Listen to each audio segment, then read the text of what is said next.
Fala pessoal, tudo bem com vocês? João Júdice aqui, sou médico, residente em terapia intensiva. Estamos para mais uma aula de semiologia, tá? A aula de hoje vai ser sistema locomotor, a segunda parte. Se você não assistiu a primeira, volta lá, mas a parte de articulações, tá certo? Antes de começar, queria fazer um agradecimento aí aos monitores que me ajudaram aí nesse processo, né? Esse projeto começou desde a graduação e a Dr. Felipe César, que foi um tutor que realmente mudou um pouco a minha vida ali e me ajudou aí nessas aulas de semiologia. A fonte que eu usei hoje foi o Exame Clínico de Porto, tá? Então, tudo que eu falei aqui foi tirado desse livro, é a minha fonte principal, é a que eu mais gosto. Realmente é um livro muito didático, então, se vocês forem estudar por lá, eu aconselho bastante. Beleza? Então, vamos lá. Os objetivos de hoje é a gente conseguir sistematizar o exame físico das articulações, né? Reconhecer os principais sinais e sintomas relacionados e demonstrar algumas manobras específicas que tem desse tema. E aí vamos lá. Dos aspectos gerais, assim, primeiro é importante a gente fazer uma boa anamnese, né? Então a gente tem algumas perguntas que são muito relevantes sobre articulações. Então perguntar se tem dor, se tem rigidez, de que horas essa rigidez, né? Se é de manhã, se é de tarde ou de noite, se tem algum inchaço, alguma deformidade, né? Algumas lesões prévias, um histórico familiar. E aí, por exemplo, que você pode perguntar quando você estiver avaliando a dor, né? Quando é que ela começou? Ela é constante, ela é intermitente? De 0 a 10, o quanto é que é essa dor, certo? Sendo 0 não sentindo dor e 10 a pior dor que você já sentiu, certo? Tem alguma coisa que você faz que alivia ou piora nessa parte da anamnese. E aí, assim, revisar o Iquifarese na aula 1 de anamnese, mas basicamente é a gente saber exatamente o que é que está incomodando nas articulações do paciente, tá? E aí, em relação à semiotécnica geral, ela pode ser dividida em 4 partes, que é a inspeção, a palpação, a movimentação e tem os testes específicos também que a gente vai falar.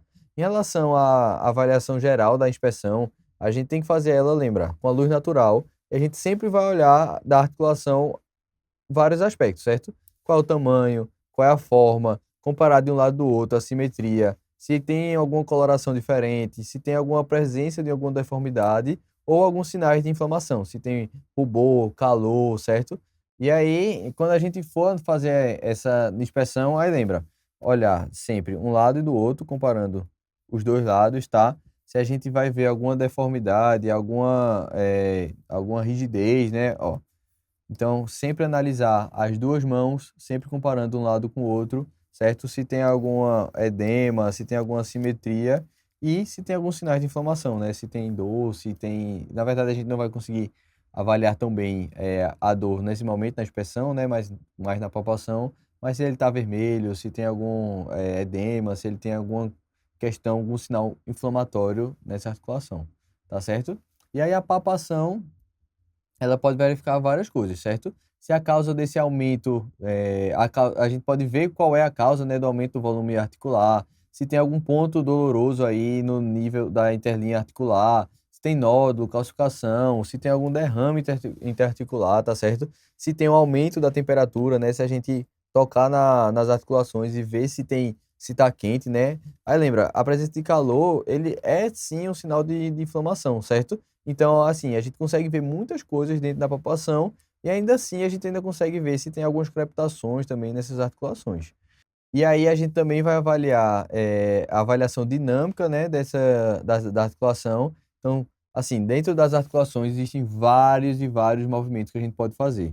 Eu poderia ficar aqui falando de todos eles, mas vai ficar muito monótono, certo? E muito repetitivo. Eu aconselho que você, em casa, veja todas essas movimentações e tente fazer e testar, tá? Então, você vê quando está a posição neutra, o que é uma flexão, certo? O que é uma hiperextensão.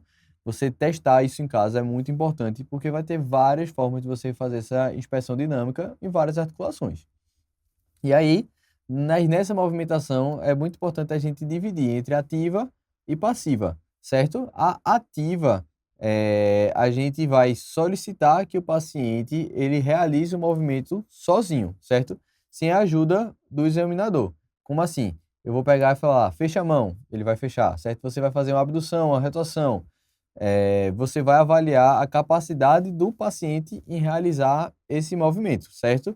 Já a movimentação passiva vai ser sem a participação do paciente. Você mesmo, como médico, você vai pegar, você vai fazer a rotação, você vai fazer todos os testes dos movimentos com o paciente, tá? Então, A gente, nesse momento, a gente vai testar a amplitude do movimento do paciente sem o efeito da contração muscular, né? Então, a gente vai fazer da forma passiva, a gente fazendo esse movimento para a gente ver como é que vai ser essa amplitude, tá bom? Desse teste. E aí vamos pensar nos testes agora, certo? Existe o teste de Hawkins, que aí a gente vai avaliar a presença de lesões no ombro do paciente, principalmente na estrutura do manguito rotador. E aí tem várias formas de fazer, mas basicamente a gente vai para o lado do paciente, tá? A gente vai elevar o braço dele na altura do ombro e do cotovelo. O examinador ele vai segurar com uma mão o cotovelo do paciente e com a outra mão ele vai segurar o braço do paciente. E aí ele vai fazer uma rotação interna do braço, certo? A gente vai fazer uma rotação interna do braço.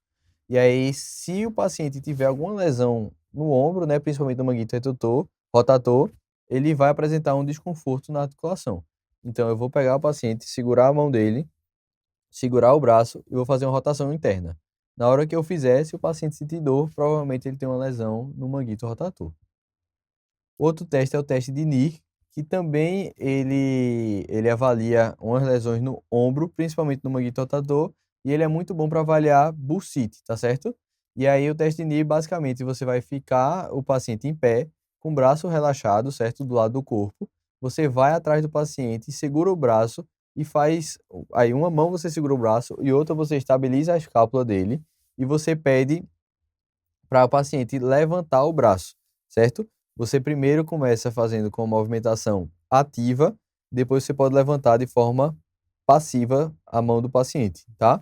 E aí você depois vai começar a descer a mão, o braço. Na hora que ele estiver descendo o braço, o paciente vai sentir dor.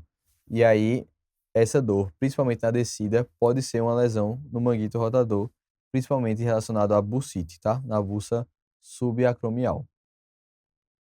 Outro teste que a gente pode fazer é o teste de Yergason, certo? E ele vai fazer uma avaliação da integridade dos tendões do bíceps e do supino e do músculo supinador do antebraço, tá? A gente vai avaliar esses músculos daqui. Então, basicamente, a gente vai pegar o paciente e vai colocar uma mão aqui na região do bicipital do paciente, tá? Vai colocar essa outra mão segurando o braço do paciente e a gente vai pedir para o paciente fazer uma rotação externa, enquanto eu faço uma força para manter a posição neutra do paciente, tá? Então, quando o paciente fizer uma rotação, eu com a minha outra mão vou estar segurando para ele que ele não faça. Na hora que ele estiver fazendo força, ele vai sentir uma dor na região bicipital aqui, um desconforto, ou crepitações aí, ou uma instabilidade na tendão do bíceps. Então, basicamente é pedir para o paciente deixar o cotovelo em 90 graus e pedir para ele fazer uma rotação. Na hora que ele fizer a rotação, você segura a mão do paciente e não deixa ele fazer. E aí, se ele tiver alguma lesão aí, no tendão do bíceps, você vai sentir com a outra mão a crepitação ou você vai sentir dor ou desconforto no paciente. Vamos fazer agora uma revisão anatômica só para a gente poder falar dos próximos testes, tá? Vamos lembrar rapidinho sobre quais nervos irradiam a nossa mão, né, nossos dedos. Lembra, a gente vai ter o nervo ulnar, que vai principalmente esses dois dedos aqui, tá? Então ele vai irradiar aqui. E o nosso nervo mediano, ele vai irradiar o polegar, os outros três dedos, tá? Então, ele vai irradiar esses três daqui e o polegar. Por que isso é importante? Porque existe uma grande doença que a gente chama, que é a síndrome do túnel do carpo, certo? E para a gente avaliar um paciente que tem a síndrome do túnel do carpo, a gente vai ter alguns testes. O primeiro é o teste de Foley, tá? Que a gente vai pedir para o paciente juntar as mãos nessa posição, certo? E ficar esperando assim por 60 segundos, tá?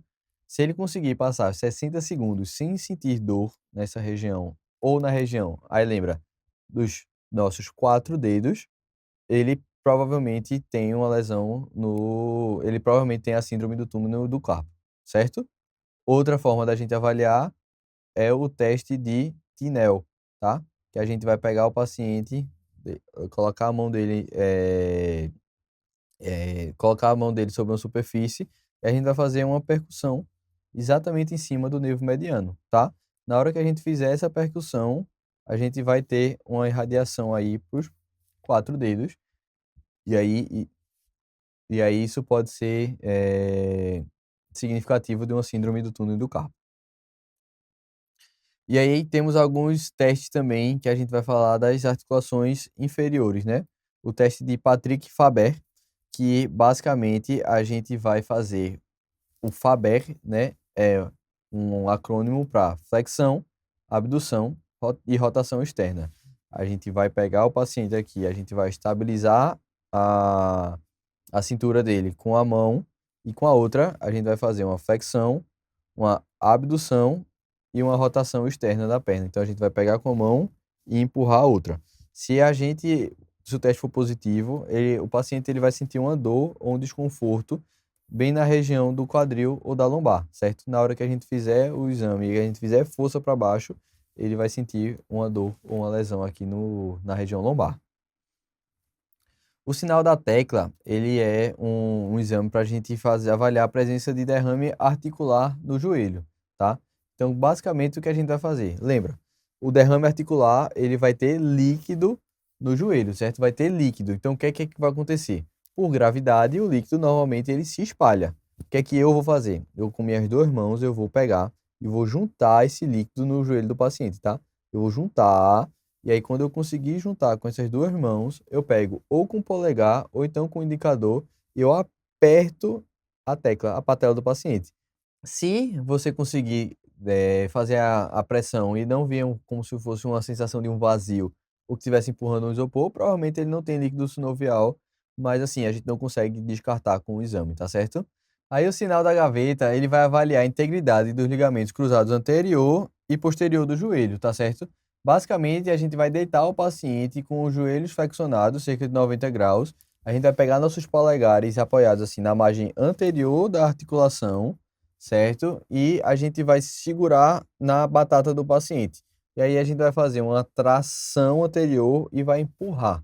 Se a gente vê que quando você vem, a perna do paciente vem como se fosse uma gaveta, quer dizer que ele provavelmente tem uma lesão no cruzado anterior. Se você empurrar e você tiver uma mobilidade do paciente para frente, ele provavelmente tem uma lesão no cruzado posterior. Então, no mesmo exame, a gente consegue avaliar os dois ligamentos. Basicamente, a gente vai pegar e puxar ou empurrar a perna do paciente. O teste de McMurray, ele vai avaliar lesões no menisco do joelho. Então, basicamente, a gente vai deitar o paciente, a gente vai levar o paciente com a perna dele, vai segurar uma perna e com a outra a gente vai segurar o pé do paciente. E a gente vai descer a perna devagar e fazendo uma rotação interna e externa do joelho. Se o paciente, enquanto você estiver rodando o joelho, ele sentir dor, ou uma crepitação, ou algum bloqueio ali articular, quer dizer que ele tem algumas lesões meniscais, tá? Então, basicamente, você vai levantar a perna, vai puxar e rotacionar. Se o paciente sentir dor, provavelmente ele tem uma lesão no menisco. Essa aula é uma aula bem mais densa, que tem vários testes. Meu conselho para você, arrume um colega na faculdade, ou até o simulador mesmo, né, o manequim, e faça todos os testes, passo a passo, como se fosse com um paciente real, tá? É só testando que você vai aprender. Aqui você vai parar meus slides, eu deixei todo o passo a passo bem escritinho, mesmo que eu não tenha falado bem exatamente o passo a passo. Você vai ler o passo a passo e repita, tanto com seu colega quanto com os manequins, porque só testando que você aprende. E essa foi nossa segunda aula do exame do locomotor, tá? Se você não assistiu a primeira, assista lá a primeira da coluna. Ficamos aqui disponíveis para tirar qualquer dúvida, pode falar comigo, pode falar aqui ou lá no Instagram, tá? Assim, lembrem de curtir e se inscrever no canal. Ficamos aqui, próxima aula da gente vai ser sobre otorrino, tá? Exame do nariz, ouvido e orofaringe.